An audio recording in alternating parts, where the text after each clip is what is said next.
ഇനി നമ്മൾ next set of problems ചെയ്യാണ്. ലിഫോ വിത്തൗട്ട് അഡ്ജസ്റ്റ്മെൻറ്റ്സ് ആണ്. അപ്പം നമ്മൾ ഫിഫോയുടെ ഫസ്റ്റ് ഇതിൽ നമ്മൾ ഫിഫോ വിത്തൗട്ട് അഡ്ജസ്റ്റ്മെൻറ്റ്സ് നോക്കി, FIFO with returns and shortage നോക്കി, വിത്ത് റിട്ടേൺസ് ട്രാൻസ്ഫർ ആൻഡ് ഷോർട്ടേജും നോക്കി. ഇനി ഇതുപോലെ തന്നെ ലിഫോ വിത്ത് ആൻഡ് വിത്തൗട്ട് അഡ്ജസ്റ്റ്മെൻറ്റുകൾ ഉണ്ട്. സോ ഫസ്റ്റ് ക്വസ്റ്റ്യൻ ഇതാണ്. From the following prepare stores ledger using LIFO method. LIFO method use ചെയ്തിട്ട് സ്റ്റോഴ്സ് ലെഡ്ജർ പ്രിപ്പയർ ചെയ്യാൻ പറഞ്ഞിരിക്കുകയാണ്. January 1 purchased 4000 units at ₹4 per unit.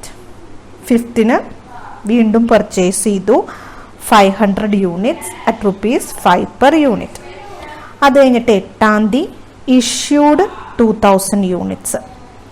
15 വീണ്ടും പർച്ചേസ് ചെയ്തു 6000 units at ₹6 per unit. 18 issued 4000 units. 21 issued 3000 units. 25 വീണ്ടും purchase ചെയ്തു 4000 units at ₹5 unit. 27 3500 units issue ചെയ്തു. ഇതാണ് നമ്മുടെ പ്രോബ്ലം. ലിഫോ മെത്തേഡ് വെച്ചിട്ടാണ് ചെയ്യാൻ പറഞ്ഞിരിക്കുന്നത്, without any adjustments. Okay, so നമുക്കതെങ്ങനെയാണ് എന്ന് നോക്കാം. ജാനുവരി 1 4000 യൂണിറ്റ്സ് ₹4 വാങ്ങിച്ചു. സോ 16,000. അപ്പം അന്ന് സ്റ്റോക്കിൽ എത്രയുണ്ട്? 4000 4 16,000. അത് കഴിഞ്ഞിട്ട് 5 വീണ്ടും 500 ₹5. അപ്പം 2500. സോ ടോട്ടലി 5 എത്ര സ്റ്റോക്ക് ഉണ്ട്? 4000 4 16,000 500 5 2500 ഇത്രയുമുണ്ട് സ്റ്റോക്ക്. അത് കഴിഞ്ഞ് 8 എന്ത് ചെയ്തു? 2000 യൂണിറ്റ്സ് ഇഷ്യൂ ചെയ്തു. അപ്പം നമുക്കറിയാം ഇത് ലിഫോ മെത്തേഡാണ്. ലാസ്റ്റ് ഇൻ ഫസ്റ്റ് ഔട്ടാണ്. അപ്പം 500 നിന്ന് ആദ്യം നമ്മൾ ആ 500 യൂണിറ്റ് എടുത്തു. നമുക്ക് മൊത്തം 2000 ആണ്. സോ ഈ 500 5 2500. പിന്നെ എത്ര ബാക്കി വേണം? 1500 കൂടി വേണം. സോ 4000 നിന്ന് 1500 ₹4 6000. അപ്പം എത്ര ബാക്കിയുണ്ട്? 4000 നിന്ന് 1500 പോയാൽ 2500 ₹4 അങ്ങനെ 10,000 ബാക്കിയുണ്ട്. അത് കഴിഞ്ഞപ്പോൾ 15 വേറെ എന്ത് വന്നു? 6000 വീണ്ടും ക്വാണ്ടിറ്റി വന്നു ₹6. അങ്ങനെ 36,000. ഇപ്പൊ സ്റ്റോക്കിൽ എത്രയുണ്ട്? 2500 4 10,000 6000 6 36,000 ഉണ്ട്. ഓക്കെ, ഇനി 18 ഒരു 4000 യൂണിറ്റ്സ് ഇഷ്യൂ വന്നു. അപ്പം നമുക്കറിയാം ലാസ്റ്റ് വന്നത് 6000 ആണ്. അതിൽ നിന്ന് 4000 6 24,000 വരും. അപ്പം 6000 നിന്ന് 4000 പോയാൽ 2000 6 12,000 2500 4 10,000 അവിടെ ബാക്കിയുണ്ട്. 21 വീണ്ടും ഒരു ഇഷ്യൂ വന്നു 3000. അപ്പം ഈ 2000 ആസ് സച്ച് 2000 6 12,000 പിന്നത്തെ 2500 ഒരു 1000, കാരണം നമുക്ക് 3000 വേണ്ട. അപ്പോൾ 1000 4 4000 വരും. ഈ 2500 നിന്ന് നമ്മൾ 1000 കുറയ്ക്കുമ്പോൾ 1500 4 6000 ബാക്കിയുണ്ട്. ഓക്കെ, 25 വീണ്ടും പർച്ചേസ് ചെയ്തു 4000 5 20,000. അപ്പോൾ സ്റ്റോക്കിൽ എത്രയുണ്ട്? 1500 4 6000 4000 5 20,000 ഉണ്ട്. ക്ലിയർ? ഇനി ലാസ്റ്റ് ഇഷ്യൂ ചെയ്തു ലാസ്റ്റ് 3500 യൂണിറ്റ്സ്. അപ്പോൾ ഈ 4000 തന്നെ ലാസ്റ്റ് ഇൻ വന്നത് 4000. അതിൽ നിന്ന് 3500 ₹5. അപ്പോൾ 17,500 നമ്മൾ ഇഷ്യൂ വന്നു.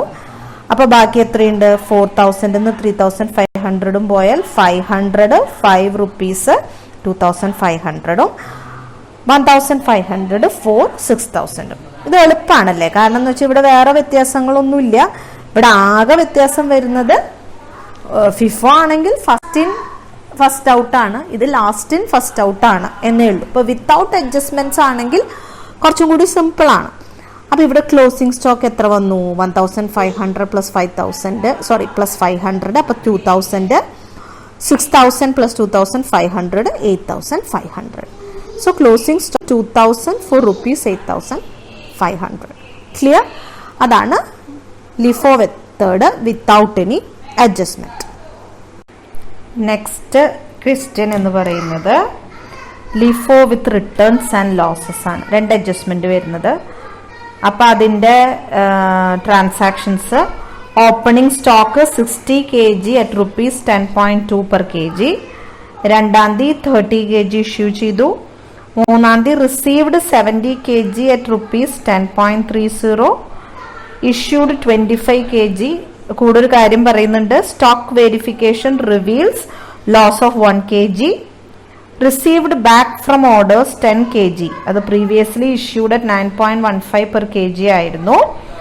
Issued 50 kg. Received 22 kg at rupees 10.4 per kg. Issued 40 kg. അപ്പോൾ ഇതാണ് ട്രാൻസാക്ഷൻസ്. റിട്ടേൺസും വരുന്നുണ്ട്, ലോസും വരുന്നുണ്ട്. അപ്പം നമ്മളോട് ഇതിന്റെ ബേസിൽ LIFO മെത്തേഡിൽ സ്റ്റോഴ്സ് ലെഡ്ജർ പ്രിപ്പയർ ചെയ്യാനാണ് പറഞ്ഞിരിക്കുന്നത്. ഓക്കെ, സോ നമുക്ക് നോക്കാം. ഓക്കെ, ഇപ്പൊ ജാനുവരി 1 ഓപ്പണിംഗ് സ്റ്റോക്ക് 60 kg, അതിന്റെ റേറ്റ് 10.20, അങ്ങനെ 612 ആണ്. 12-ാം തീയതി 30 kg ഇഷ്യൂ ചെയ്തു. 30 kg ആണ്, അപ്പൊ ആകെ 60 ഉള്ളൂ. 30 10.2 306 വരും. 60 30 പോകുമ്പോൾ ബാക്കി 30 10.2 306. ഓക്കെ, ഇനി 3-ാം തീയതി എന്ത് സംഭവിച്ചു? 70 kg 10.3 per kg റിസീവ് ചെയ്തു. സോ 70 10.3 ഇപ്പൊ 721. 70 into 10.3 721. അപ്പൊ ഇപ്പൊ ബാലൻസ് എത്രയുണ്ട്?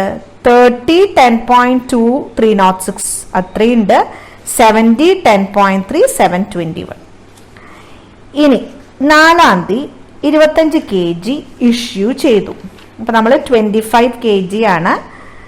അപ്പോൾ 25 kg ഇഷ്യൂ ചെയ്യുമ്പോൾ നമ്മളൊരു കാര്യം ശ്രദ്ധിക്കണം. LIFO മെത്തേഡാണ്. ലാസ്റ്റ് വന്നതിൽ നിന്നാണ് പോകുന്നത്. അപ്പൊ 70 25 10.3 അപ്പൊ 257.5. സോ അങ്ങനെ വന്നപ്പോ എന്ത് വന്നു? 30 10.2 306 അവിടെ ഉണ്ട്. 70 25 പോയി 45 10.3 463.5 ഉണ്ട്. ഇനി അതിന്റെ കൂടെ ഒരു കാര്യം പറയുന്നുണ്ട്. Stock verification reveals loss of 1 kg. അപ്പൊ നമ്മൾ ലോസിന്റെ ട്രീറ്റ്മെന്റ് എങ്ങനെയാ? ട്രീറ്റ്മെന്റ് LIFOയിലും FIFOയും ആയാലും സിമ്പിൾ ആവറേജ് ആയാലും വെയിറ്റഡ് ആവറേജ് ആയാലും അഡ്ജസ്റ്റ്മെന്റ് സെയിം ആണ്. ഓക്കെ, അപ്പൊ ഇതിൽ ലോസ് നമ്മൾ എങ്ങനെയാ? ഇൻ കേസ് ഓഫ് ഷോർട്ടേജ് അല്ലെങ്കിൽ ലോസ് ആണെങ്കിൽ എൻട്രി നമ്മൾ ഇഷ്യൂ കോളത്തിൽ വേണം ചെയ്യാൻ. Pricing according to the method of pricing in use. അങ്ങനെ വരുമ്പോൾ 1 kg ആണ് ലോസ്. അപ്പൊ ഇവിടെ നമ്മൾ LIFO ആണ്. അപ്പൊ ലാസ്റ്റ് വന്നത് 45 നിൽക്കുന്നതാണ്. അതിന്റെ പ്രൈസ് 10.3 ആണ്. സോ 1 into 10.3 അപ്പൊ 10.3 എന്ന് വരും. അപ്പൊ ഈ 45-ൽ നിന്ന് 1 kg പോയപ്പോ 44 10.3 453.2. അപ്പൊ ഇവിടെ ഇത്രയേ ഉള്ളൂ ലോസ് ആപ്ലിക്കേഷൻ. ലോസ് വരുമ്പോൾ ഇഷ്യൂ കോളത്തിലാണ്, ഇഷ്യൂ ആയിട്ടാണ് നമ്മൾ ട്രീറ്റ് ചെയ്യുക. പക്ഷെ അത് ഏത് മെത്തേഡാണോ? LIFO മെത്തേഡ് ആണെങ്കിൽ LIFO മെത്തേഡ് അനുസരിച്ച് പ്രൈസ് നോക്കുക. FIFO ആണെങ്കിൽ FIFO മെത്തേഡ്. അപ്പൊ ഇവിടെ LIFO മെത്തേഡ് ആയതുകൊണ്ട് ലാസ്റ്റിൽ നിന്ന് ആണ് നമ്മൾ എടുക്കുന്നത്. അപ്പൊ ലാസ്റ്റ് വന്നത് 44 ആണ്. അതിന്റെ പ്രൈസ് എന്ന് പറയുന്നത് ലാസ്റ്റ് വന്നത് 45 ആണ്. അതിന്റെ പ്രൈസ് 10.3 ആണ്. അപ്പൊ അതുകൊണ്ടാണ് ഇത് മൾട്ടിപ്ലൈ ചെയ്തത്. ഇനി 5-ാം തീയതി വീണ്ടും എന്ത് ചെയ്തു? Received back from orders 10 kg. ഒരു കാര്യം എക്സ്ട്രാ പറയുന്നുണ്ട്. അതിന് പ്രീവിയസ്ലി 9.15 per kg ഇഷ്യൂ ചെയ്തിരുന്നത് എന്ന് പറയുന്നുണ്ട്. അപ്പോ റിസീവ്ഡ് ബാക്ക് ആണ് എന്ന് വെച്ച് കഴിഞ്ഞാൽ return of materials to stores, production ഡിപ്പാർട്ട്മെന്റിൽ നിന്ന് സ്റ്റോഴ്സിലേക്ക് തിരിച്ചു കൊടുത്തു എന്നാണ് മനസ്സിലാക്കുന്നത്. അപ്പൊ അങ്ങനെ പറയുമ്പോൾ നമ്മൾ രണ്ട് മെത്തേഡ് പറയുന്നുണ്ടെങ്കിലും കോമൺലി നമ്മൾ ഒരു രീതിയിൽ അഡ്ജസ്റ്റ്മെന്റ് ചെയ്യാറുള്ളൂ. നമ്മളത് റെസീറ്റ് കോളത്തിലാണ് എഴുതുക. ഫ്രഷ് പർച്ചേസ് ആയിട്ടാണ് നമ്മൾ ചെയ്യുക. മെറ്റീരിയൽസ് ഒറിജിനൽ പ്രൈസ്, അത് എന്ത് പ്രൈസിലാണോ ഇഷ്യൂ ചെയ്തത് ആ ഒരു പ്രൈസിലാണ് അത് വാല്യൂ ചെയ്യുക. അപ്പൊ ഇവിടെ കുറച്ചും കൂടി എളുപ്പമുണ്ട്. കാരണം ഇതിന് മുമ്പുള്ള പ്രൈസ് തപ്പി നമ്മൾ പാടുപെടണ്ട. പ്രീവിയസ്ലി ഇഷ്യൂഡ് അറ്റ് 9.14 എന്ന് പറയുന്നുണ്ട്. അപ്പൊ പിന്നെ 10 kg 9.15 91.5. നമ്മൾ മുമ്പ് ഇവിടെ വേറെ ഡീറ്റെയിൽസ് ഒന്നും ഇല്ല, ഇത് അങ്ങനെയുള്ള വിവരങ്ങളൊന്നും തരാത്തത് കൊണ്ട്. പക്ഷെ അത് കറക്റ്റ് പറയുന്നുണ്ട്, എന്ത് പ്രീവിയസ്ലി 9.15 ഇഷ്യൂ ചെയ്തിരുന്നത്. അപ്പൊ നമുക്ക് ആ 10 kg എന്ന് പറയുന്നത് ഇൻറ്റു 9.15, അപ്പൊ 91.50. അപ്പൊ ഇപ്പൊ സ്റ്റോക്കിൽ എന്തൊക്കെയുണ്ട്? 30 10.2 306, 44 10.3 453.2 ഉണ്ട്. ഇപ്പൊ 10 9.15 91.5 ഉണ്ട്. അത് കഴിഞ്ഞ് 6-ാം തീയതി എന്ത് സംഭവിച്ചു? 50 kg ഇഷ്യൂ ചെയ്തു. അപ്പൊ നമുക്കറിയാം ലാസ്റ്റ് ഇൻ ഫസ്റ്റ് ഔട്ട് ആണ്. അപ്പൊ ആ 10 9.15 91.5 ഉണ്ട്. പിന്നെ 44-ൽ നിന്ന് നമുക്ക് മൊത്തം 50 ആണ്. അപ്പൊ 44 40 10.3 412. അപ്പൊ ബാക്കി എത്ര വരുന്നുണ്ട്? 4. 44 40 പോയ 4 10.3 41.2 ഉണ്ട്. 30 10.2 306 ഉണ്ട്. അത് കഴിഞ്ഞപ്പോ ഈ റിസീവ് ചെയ്തു 7-ാം തീയതി 22 kg 10.4. അപ്പൊ 22 10.4 റിസീവ് ചെയ്തു 228.8. അപ്പൊ 3 ഉണ്ട്. 30 10.2 306 ഉണ്ട്. 4 10.3 41.2 ഉണ്ട്. അതിന്റെ ഇടയിൽ കൂടെ നമ്മളിപ്പോ 22 10.4 228.8. അന്ന് തന്നെ 40 kg ഇഷ്യൂ ആയിട്ടുണ്ട്. ലാസ്റ്റ് ഇൻ ഫസ്റ്റ് ഔട്ട് ആണ്. അപ്പൊ ആദ്യത്തെ 22 10.4 228 ഉണ്ട്. പിന്നെ ബാക്കി 4 ഉണ്ട് 10.3 41.2. അപ്പൊ 22 4 26 ആയിട്ടുള്ളൂ. നമുക്ക് വേണ്ടത് 40 ആണ്. അപ്പൊ ഒരു 14ന്റെ കുറവുണ്ട്. സോ ഈ 13 നിന്ന് 14 10.2 ഇപ്പൊ 142.8 വരും. അപ്പൊ 30ൽ നിന്ന് 14 പോകുമ്പോ 16 വരും. 10.2 163.2 വരും. അപ്പൊ ക്ലോസിംഗ് സ്റ്റോക്ക് എത്രയാ? 16 kg at 163.2. അതാണ് നമ്മുടെ ക്ലോസിംഗ് സ്റ്റോക്ക്. അപ്പൊ സ്റ്റോർസ് ലെഡ്ജറിൽ നമ്മൾ ലിഫോ മെത്തേഡ് വെച്ച് അഡ്ജസ്റ്റ്മെന്റ്, 2 അഡ്ജസ്റ്റ്മെന്റ് ഉള്ള റിട്ടേണും ലോസും അഡ്ജസ്റ്റ്മെന്റ് വരുന്ന ഒരു പ്രോബ്ലം ആണ് ഇപ്പൊ ചെയ്തത്. അപ്പൊ അത് ക്ലിയർ ആണെന്ന് വിചാരിക്കണം.